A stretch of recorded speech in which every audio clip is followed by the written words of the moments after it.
Pour la première fois depuis le début de son règne, le roi Charles III sera en visite en France, du 26 au 29 mars prochain.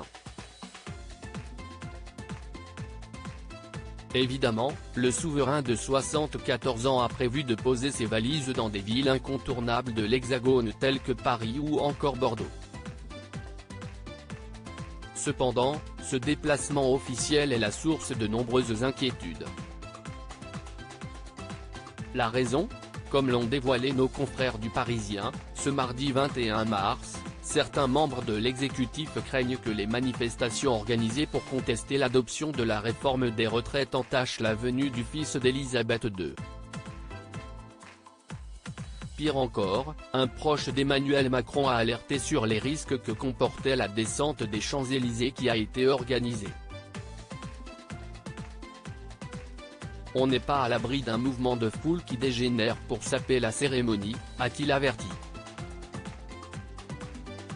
Si ce conseiller de l'exécutif semble avoir imaginé le pire, il n'a pas été le seul dans l'entourage d'Emmanuel Macron. Il ne faudrait pas que ça dure, a assuré un proche du dossier en évoquant les manifestations. Et de poursuivre, j'imagine déjà les gros titres des tabloïds anglais si cette actualité venait à perturber la venue du roi. Malgré les craintes, le préfet de police Laurent Nunez a tenu à rassurer tout le monde en assurant que l'événement sera ultra sécurisé. Supérieur à Charles III, Camilla, Kate Middleton. La famille royale réunie pour Commonwealth Day, manifestants déterminés à humilier publiquement le président Macron ce lundi 20 mars, nos confrères britanniques du Mail Online ont dévoilé de plus amples informations sur la venue du roi Charles III.